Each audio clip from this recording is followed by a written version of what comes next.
Taurisa. Ndoti MUDIKI or Akandiisa nekushira nezvinhu zvatakashanda tese.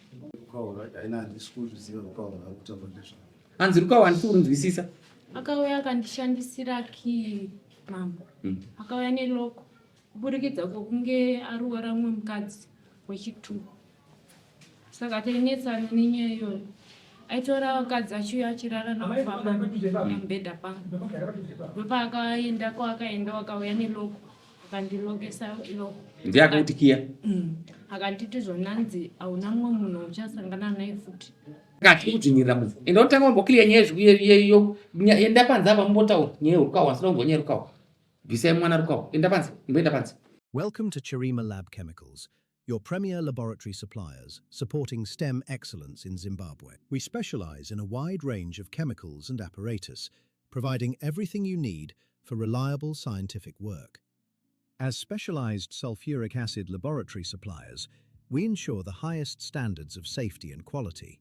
Our inventory includes top-tier microscopes and durable beakers designed for accuracy in every observation. From volumetric flasks to Benedict's solution, we supply the essential components for your success. Measure with confidence using our precision pH meters and high-quality burettes. At Cherima, we are your partners in scientific discovery and education. We are dedicated to supporting STEM initiatives, empowering the next generation of our scientists. Visit us in Marandera at Lot 52, Detroit Crescent, or reach out to our team today. Connect with Cherima Lab Chemicals. Quality supplies, expert service. Your science, our priority. Mudzi. Umbera umtaurire. Taurisa. Ndoti MUDIKI or Akandiisa nekushira nezvinhu zvatakashanda tese. Hanzi ndibvise Rukawo rwakandiisa. Sorry. Ndakaita kubvunzawo hameno pamwe Rukawo haina handisi kuziva Rukawo akutaura ndezvo. Hanzi Rukawo handisi kunzwisisa. Akauya akandishandisira ki MAMBO. Akauya neloko kuburikidza kwokunge arwara mumwe mukadzi wechitu. Saka tainetsana nenyaya iyoyo. Aitora vakadzi achiuya achirara paMAMBO Bedha Pamu. Ndopaakaenda kwakaenda wakauya neloko akandilokesa iloko. Ndiye Akati Kiya. Akanditi zvonanzi hauna mumwe munhu uchasangana naye futi. Iwo usati wambotesta kuona kuti ichokwadi here. Kugara chitonetsana nenyaya. Alright, kana iri nyaya yatimboseka.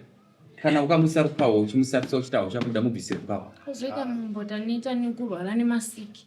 4 times chirwara nesiki. Izvo zvitori patreatment. Anoti kana akabatwa nesiki anotanga kungozvirapa. Ndozotozviona papai. Izvo zvitori patreatment yokurapwa siki. Ndozvandiri kuti ipayana musoka nyaya pamusunungiro uko kana pasina mwana izvozvo kumuisa mwana zvisiri zvokwadi.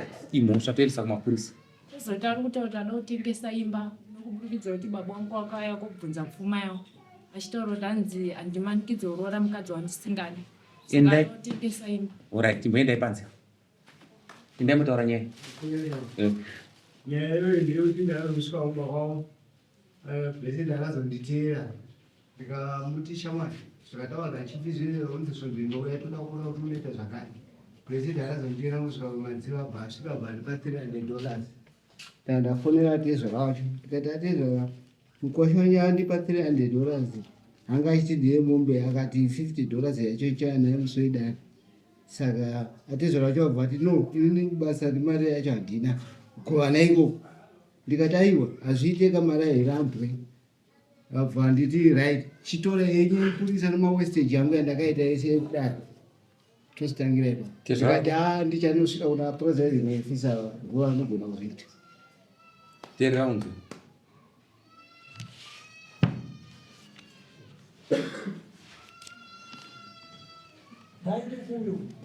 Unonudza kuti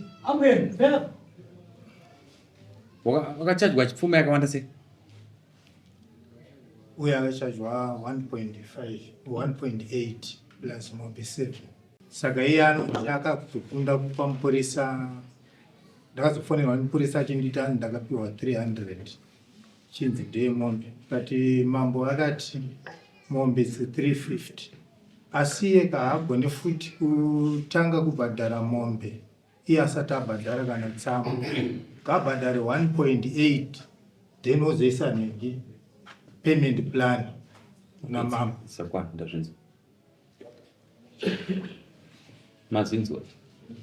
Mataura angu ochitaiwe anoita kunge fanaka uyu musina kuwirirana. But point yake yanga iri kanaka. Payanga yakanakira ndeyekuti kana munhu achitama payments kubva nhasi mudare munonzwi SMS. Hakuna munhu anofanira kuita tanga ita payment yemombe. Munhu anofanira kutanga ita payment yemari.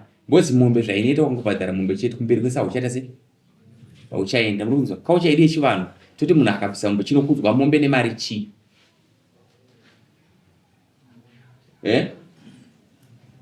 Ndibvunza ini chinokudzwa mombe nemari chi. Ndo customs yedu yevachivanhu handiti kana. Saka ndozvadakidza kutaura. Saka tiri kuti iwe unokanganwa uchiuya pana. Nhasi kape chi3 pekutanga kwanga kusina dare. Aiwa no problem. Washandisa mari yakawanda zvakadii kusvikako? Ini ndobva kuHarare basi ndashandisa $60 kuuya kuno.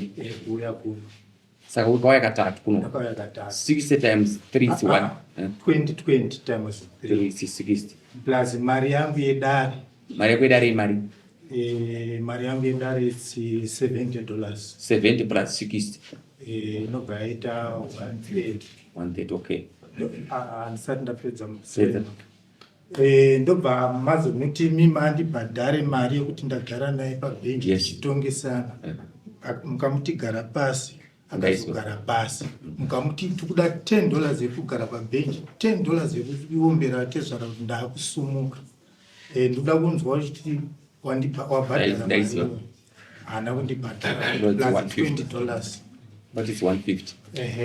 Akazonzwa futi MAMBO achitaura kuti iye ane chikwereti kuno $15. Ndobva ndati zvinenge zvakanaka kuti mungobata pa300. Ano uri clear ndazvonasa. Pane mari yekuno kui $50. 15. Okay. But nyaya yomwana wako ndeyekuti mataura ari kuita ari kugara asi haana rugare. Saka isu tiri kuti zvari kutaura zvinonzi chokwadi. Usasangana nadzo nyaya idzi. Nyaya iri kwaunga amubvisiri kwawo mwana wako. Tite clear. Yobva ataura zvokunzvenga. Kana pasi imbonyarara just white.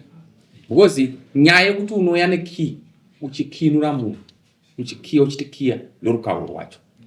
Ruri pakasiyana siyana. Izvozvo kutokanganisa munhu. Kodzero dzemunhu. Hakuna zvakadaro.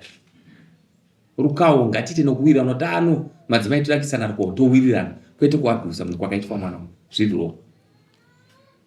Right, pamari iri panapa pane 100, pane $300. Pane mari yako 150. Uzvinzwa? Right. Yofamba kwese kwakaita nemari yato kutaura. Right, kuno kwasara chi 150. 150 pano kunzi pane $15 handiti yokuno. Right, kuno kwasara chi 135. Ndiya sara pa apa. Pa 135. Haina chimiro. 135. Inongodzoka pauri. Aisati yaano chimiro chatikureva. Pamari yako 1.8 yatakachacha 1.8. 1.8 wapiwa 100 chete. Apa unodzora panododzwa $15 apa. Iwe udzorewa. Problem yandotaura ndeyekuti kana muchisevha vanhu, imi mukasunga vanhu. Kazhinji vanhu vese vamunosunga vanofona pafoni dzangu. But imi munozviziva nebasa renyika handidai rechi mafoni. Ndinongoti dzorera nyaya yako vanhu vangu. Ndechita kuti imimi munhu wanonguva yekutaura nevanhu. Ini ndikashoma time yacho inenge yakakura. Panenda wanonguva yekutaura ndosande zvakafana. Zvakafana nhasi ndaifanira kuti ndiri kuEaster. But ndakati nganditonge nhasi chikonzero nokuti hatiwanikwi. Handimaona ndachinja death rate. Chikonzero apa ndiri kuenda kuindependence. Bulawayo. Ndokwanei ndakati tostariswa nomutungamiri wenyika. Zvoona. Saka ndokeza kutaura mabasa. Schedule dzedu dzakati siyanei. Saka tiri kudzoka pakuti vari kupana musunga vanogadzisa nyaya yemwana wako. Kana iwewo uchiziva kuti mwana wakamuisa rukawo, sekutaura kwari kuti hatina dambudziko ndoclear mwana iwe. 2 ndoda kutaura panyaya yepfuma. Muneimba yamukasenza iri kupi imba iwe? Iri kubhindura. Kubhindura ndiri. Munhu wese paanosenza anenge achiburisa ziya. Ini ndiri panapa ndiri pabasa panapa. Ndokutaura zvinonzwika. Ndiri pabasa ndiri panapa. Mukadzi ari kumba here asi pabasa. Anowacha ndiye anondibikira ndiye arita kundifambisa ndikuita zvezvi. Saka it's my wife. Kana ndatenga motikari dzangu anowana ndine motikari dzangu. Pandatangira kubva naye ipapo atova mushare kusvika murufu. Spouse ndiani pakati pedu? Mwana here kana kuti mudzimai? Saka mufana kunzwisisa. Saka atiri kudzvinyirira munhu. Enda unotanga wamboclear nyaya enda panze apa mumbotaura nyaya Rukawo asina kumbonyaya Rukawo. Bvisai mwana Rukawo. Enda panze, mboenda panze. Akaita chinhu nezuro ndiye anochigadzira.